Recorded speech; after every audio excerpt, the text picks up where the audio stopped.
we're definitely facing some changing weather systems, so we'll see what happens. But the idea is to get this ridge beam into its final position, and that will make it possible for me to start putting my joists up.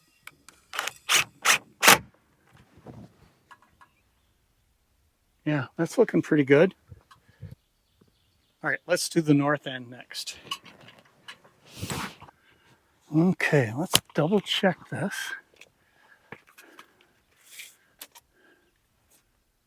Yeah, there. 12 inches.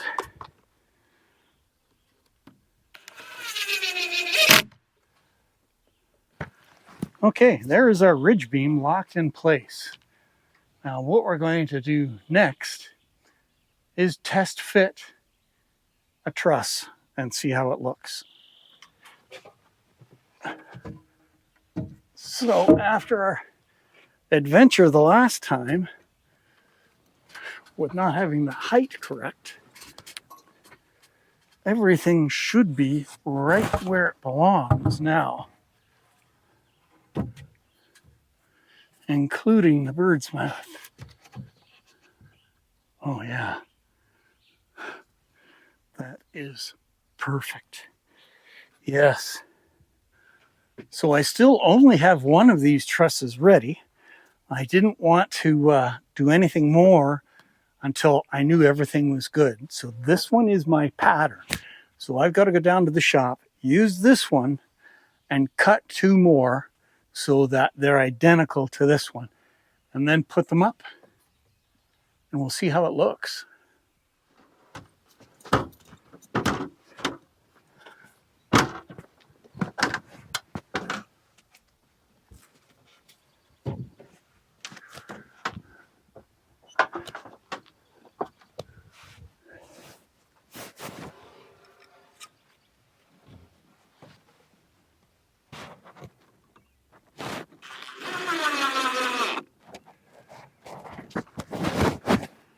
Okay, so we have it just kind of tentatively in place here. I don't have any of the main screws going down through it kind of thing as of yet. Let's see how we look there.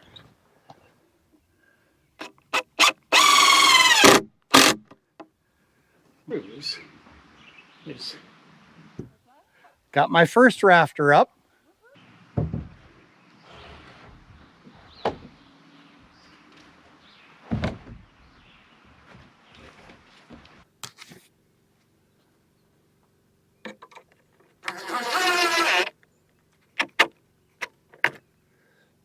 Well, I hope you guys have been enjoying today's video, and if you have, I'd really appreciate the like, and I'd love to have you subscribe to the channel. And don't forget, if you got any comments, suggestions, anything like that, I'd love to hear from you. All right, let's get back to work. Okay, guys, so we've got our first joists up in place, and they're in there solid. So the next thing I want to do is wrap this wall. And it's a really windy day, so that's going to make it a little questionable, but what fun would that be otherwise? Oh yeah, we're going to have fun.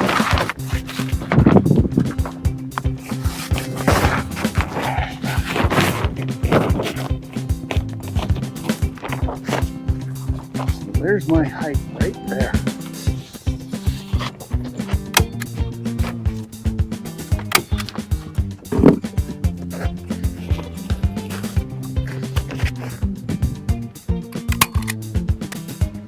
We're flapping around pretty good.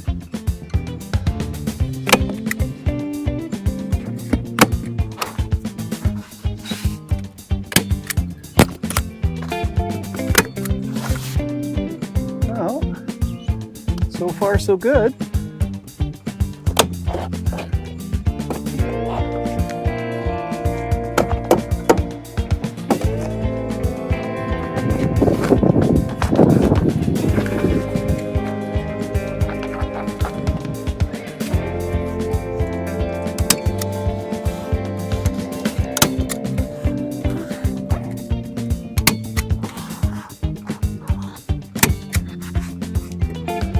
has worked better than I anticipated.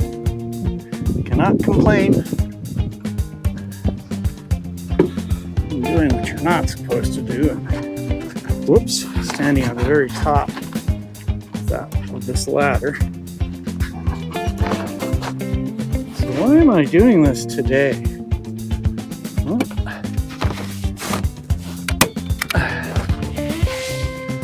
all right, get the ladder out here. Staple it down out here. I'm gonna get some tape on there.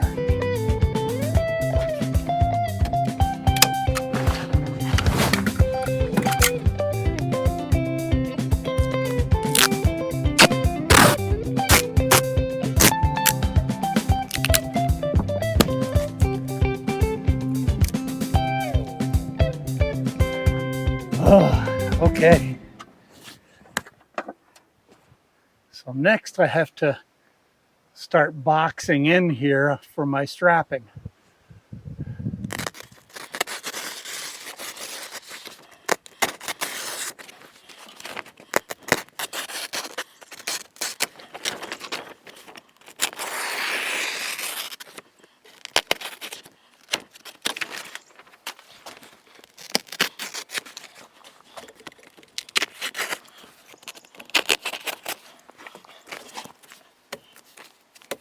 Well, there we are, guys. We did quite well. There is the south-facing wall, or driveway-facing wall, all wrapped and strapped. So we're ready to start putting boards on.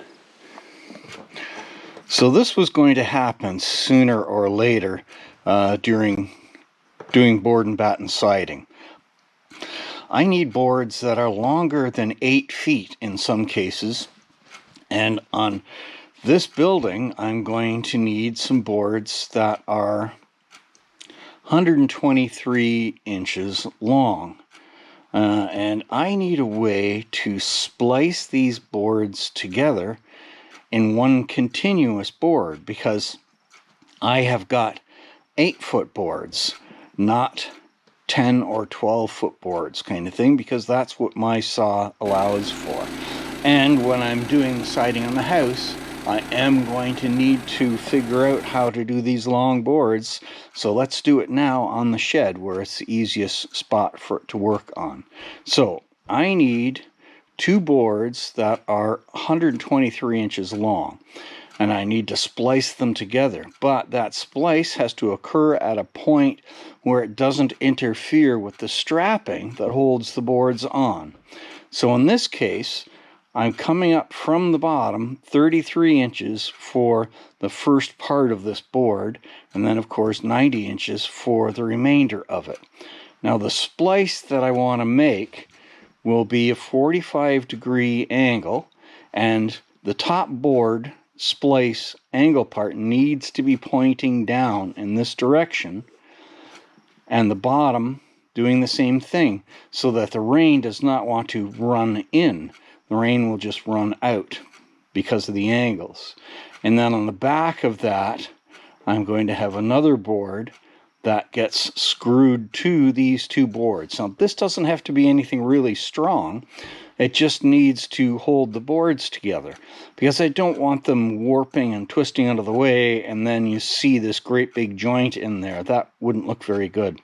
So this is what we're going to work on right now, to try to make this first board 123 inches and have it fit up on the shed. So let's get to work on that.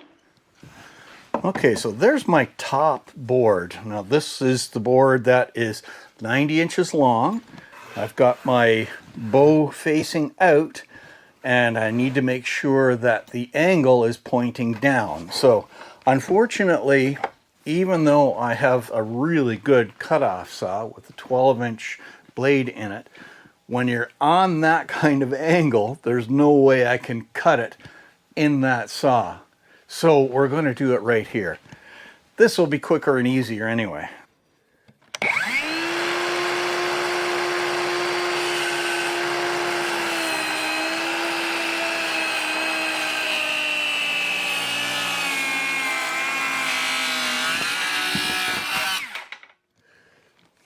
And this piece that I cut off will become our splicing piece.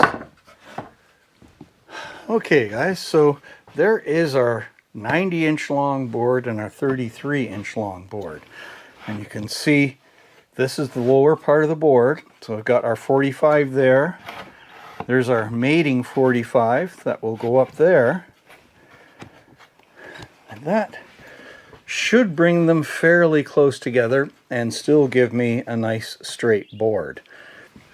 All right, so there is our splicing piece. Now I cut about a 20-degree angle on either end of that. So that's going to go on the back that way. And that's going to kind of help prevent water from sitting on the inside on the top of this splice.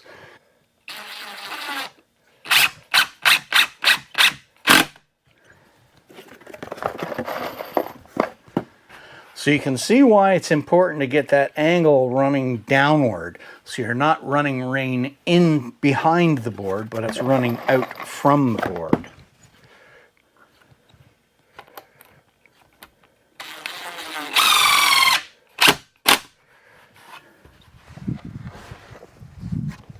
All right, let's see how this looks. Okay, so the placement of our splice is definitely good. I'm pleased with that. So I can't see the bottom. So that's an issue. Because that's where my lineup is on the bottom.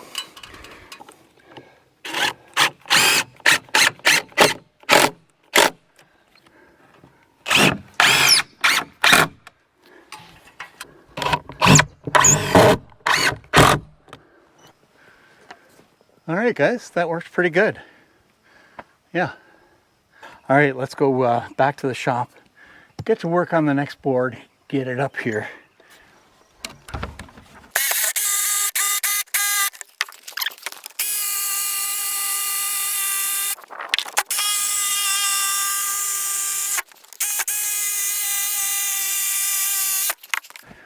I should be using the Sawzall for this. I think that's what I'll do. The blades are just too short on the jigsaw.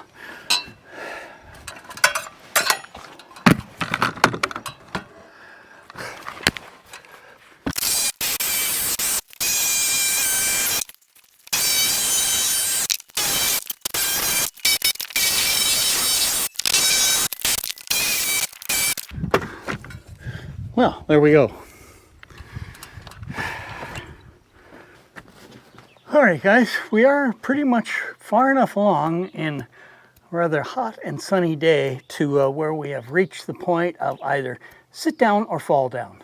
So we're going to finish off the day just by taking the tops off of these boards that I've been putting up to match our roof angle. I'm curious to see how it's going to look. I've still got, you know, a couple more boards on each side to go. But this is as far as I'm going to get today. So I want to finish up by seeing something that I'm curious about. So let's get the tops of these cut off. I'm going to try it with my Sawzall from the inside here, and we'll see how that works. Let's see how this goes.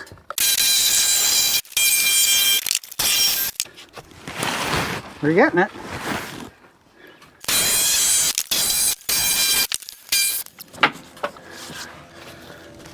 Not bad. Hey, you know, it's actually starting to look like something. Well, there we are, guys. Another wall with all the boards done. And this was, you know, probably the most complicated wall. Got the roof peak to deal with and the window. The one on the other side, the big double door, will take up a lot of the room, so that one will be a little easier. That'll be the next step, is to get the rafters up on top onto the ridge beam and get that wall underway. But I'm pleased with how it's going so far. Everything's been fitting quite nicely. I've learned a lot about board and batten as I've been going, so it's been interesting as well. But I think that's going to be it for today's video, guys. And if you've been finding the videos interesting, or at least a little bit enjoyable, I'd really appreciate the like. And I'd love to have you to subscribe to the channel. It would really help a lot. All right, guys. So thanks very much for watching. and we'll see it on the trails the next time.